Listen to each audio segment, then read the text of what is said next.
Wapenzi watazamaji na wasikilizaji wa runinga ya Mashariki, leo tena nawakaribisha kwa moyo mkunjufu katika kipindi hichi cha kwetu Gumzo na Vijana. Kwa leo tutakuwa tunazungumzia mambo yanayoathiri vijana, haswa mihadarati na matumizi ya dawa za kulevya.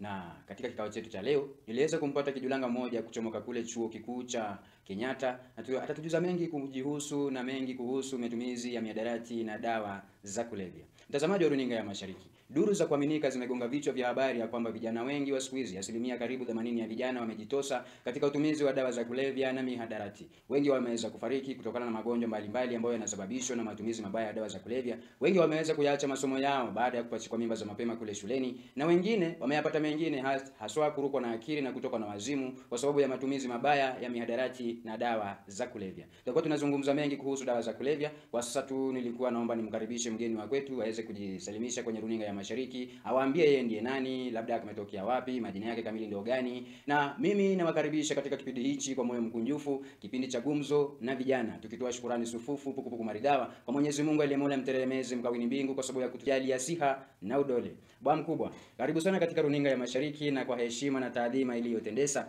naomba uweze kuwasalimu watazamaji wa runinga, labda ukawaambia majina ya kwako, unakotokea ni wapi, na labda tajriba ambayo umesomea ni gani. Karibu. Asante sana Bwana Ken, acha nishukuru sana kwa hii nafasi. Kwa mtazamaji wa runinga ya Mashariki, kwa majina naitwa Joram Mutweri, na mimi ni mwanahabari. Nimesomea wanahabari katika chuo kikuu cha Jomo Kenyatta, na pia kwa sasa mimi ni mwandishi hapa ndani ya gazeti la The Eastern Newspaper. Hivi sasa Bwana Joram, swala nzima la mihadarati limekaa likitangazwa kwenye maredio na kwenye runinga, madhara yake.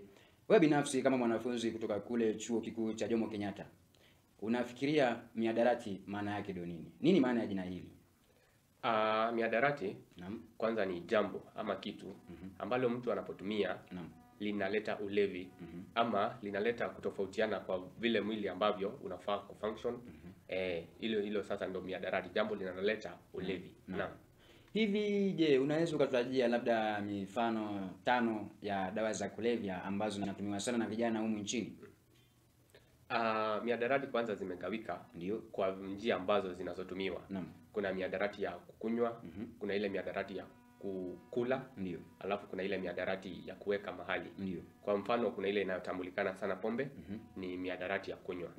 Kuna ile mihadarati ya kuvuta ambayo ni sigara na bangi. Alafu kuna ile mihadarati ya kuweka ama kula.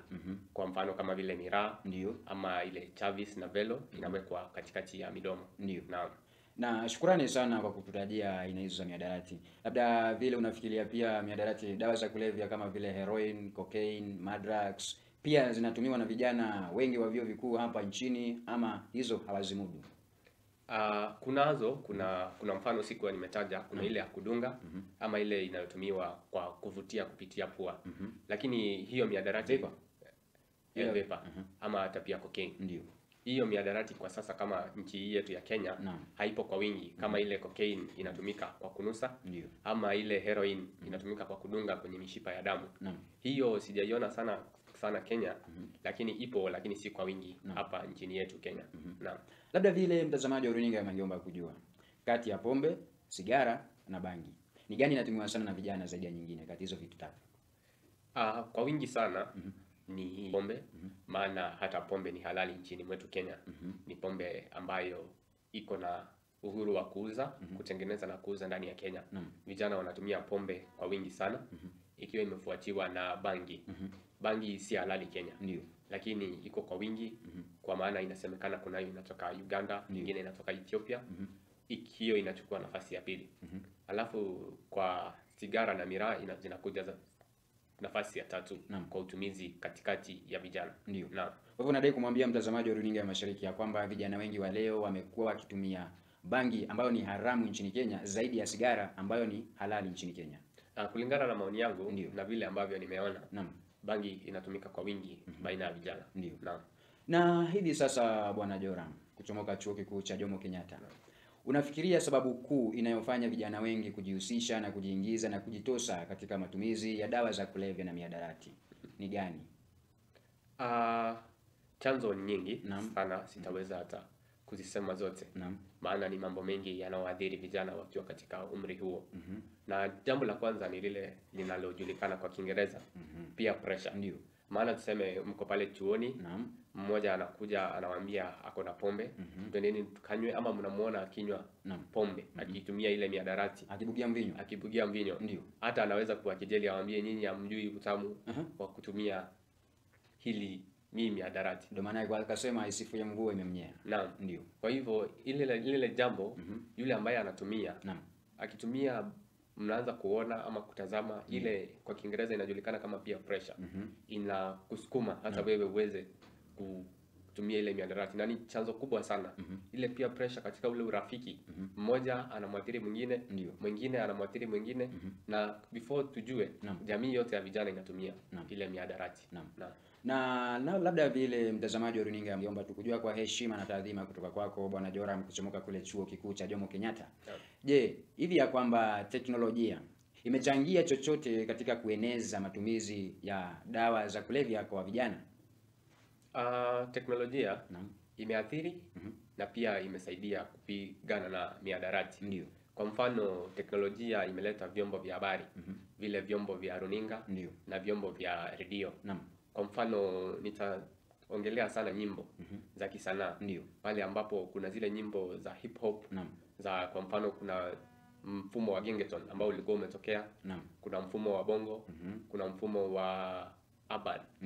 Ambapo utapata pale wale waimbaji ama wale ambao wako katika ile video ya nyimbo ile, wanatumia pombe na wanatumia bangi ama ni sigara. Kwa hivyo teknolojia imeathiri vile vyombo vya habari vinavyotumiwa katika kuonyesha nyimbo, kuonyesha hata kwa mfano filamu. Ukitazama filamu nyingi siku hizi, utakosa mtu anayetumia sigara ama anayetumia vapor, hiyo ni sigara ya stima. Kwa hivyo vijana wanapokuwa pale nyumbani, ama hata marijuana, hata wanapokuwa kwenye mitandao za kijamii, Facebook, YouTube, Twitter, wanapoona wale watu katika nyimbo, katika filamu, wengine kwenye social media, kampuni za kuuza pombe pia zinaleta advert nyingi sana ndani ya social media. Ukiingia kwenye Facebook yako, utapata kuona kuna adverts za pombe, ati watu wamefurahia wakinywa pombe. Kwa hivyo pia teknolojia imeathiri pakubwa utumizi. Wakatoa msanii fulani akatoa wimbo pia eti sherehe haibambi bila pombe. Na ni wimbo ambao uliweza pita sana. Kunyakua alama nyingi sana kule kwenye tovuti na ikaweza kutrend sana ule wimbo. Nakumbuka ulikuwa ni wimbo wa kusifu unywaji wa pombe. Naam. Bwana Diamond Platnumz pia kutoka pale Tanzania kitambo fulani aliimba ya kwamba anataka kulewa. Naam, pia ndio maana ukiangalia ile nyimbo yake, ilikuwa wimbo akiwa kwenye klabu, ukionyesha utumizi wa pombe. Na ule wimbo uliweza kutazamwa sana na kuchezwa sana kwenye redio na kwenye televisheni. Maana unapata hata watoto wadogo wakiwa pale na ule wimbo umewekwa kwenye redio, ukisikiza mtoto pia anasikiza ule wimbo. Kwa hivyo teknolojia imeathiri pakubwa, maana ulikuwa wimbo ukaweza kwenda kwenye redio, ukaweza kwenda kwenye runinga, ukaweza kwenda kwenye social media ama jamii za tovuti, na ukaweza kutrend sana hata kuadhiri jamii ya watoto na vijana. Juzi pia huyu Rayvanny aliweza kuimba katika hafla fulani ya birthday party, siku ya kuzaliwa kwake Alfred Mutwa. Na katika ile wimbo alipouliza wasichana wanataka nini, akasema wanataka nyama. Lakini wazee wanataka nini, akasema wanadai pombe. Hivi ni kwamba ni kama vijana wa kiume ndio wanatumia miadarati zaidi ya vijana wa kike? Kulingana na ninavyoona, vijana wako na hatari sana ya kutumia pombe, vijana wa kiume zaidi ya vijana wa kike. Maana vijana wa kiume wapo na changamoto wanazozipitia. Ukifika mahali inafaa pia uende ukajitafutie. Jioni ukishajitafutia, kuna lazima uende mahali pa kujivinjari. Wanasema kurudishia mwili shukrani. Na hivyo sasa vijana wanaathirika sana kwa kutumia pombe, maana wao ndio wako huko nje, wako kwenye vilabu, wako kwenye town, wako kwenye soko. Lakini vijana wa kike sijaona wakiathirika sana. Maana wengi wao wako pale nyumbani, wako kwenye biashara, wako karibu na wazazi. Hawa hawaathiriki sana na pombe. Bwana Joram, katika kauli yako ya kwanza umesema ya kwamba teknolojia imekuwa duma kuwili. Ama imekuwa kama panya kuuma ikipulizia. Yaani umesema ya kwamba inachangia matumizi ya dawa za kulevya na wakati huo huo inafanya nini? Inajaribu kuratibu matumizi ya dawa za kulevya. Ushatutajia vile ambavyo teknolojia inaendelea kuendeleza utumizi wa madawa za kulevya. Unaweza ukatajia jinsi ambavyo teknolojia labda imeweza kuratibu ama imesaidia kukabidhi matumizi ya dawa za kulevya kwa vijana? Nitaongelea kitengo cha serikali cha NACADA ambacho kimeongozwa na mwenyekiti ambaye ni kijana Bwana Chipukizi. Ndio. NACADA imeweza kutoa zile advert ama tutasema ni filamu fupi za kupigana na mihadarati. Tumeziona kwenye televisheni, tumeziona kwenye redio. So teknolojia imetumika kama kifaa cha, nitatumia Kiingereza kunradhi, ndio, kifaa cha sensitization. Maana ni vijana wengi ambao wako katika minyororo ya utumizi wa mihadarati. Kwa hivyo teknolojia imetumika kama kifaa cha sensitization ili kuweza kupigana na mihadarati. Pia teknolojia imeleta vibarua, imewaokoa wengi. Ndio. Kwa sasa kuna zile tunaweza sema ni remote jobs ambazo kwa mfano graphic design, kwa mfano kufanya kazi virtual secretary. Kwa hivyo imewavuta wale vijana ambao walikuwa kwenye minyororo ya utumizi wa dawa za kulevya ama mihadarati, ikawaleta ndani ya kupata kipato cha kila siku. Naam.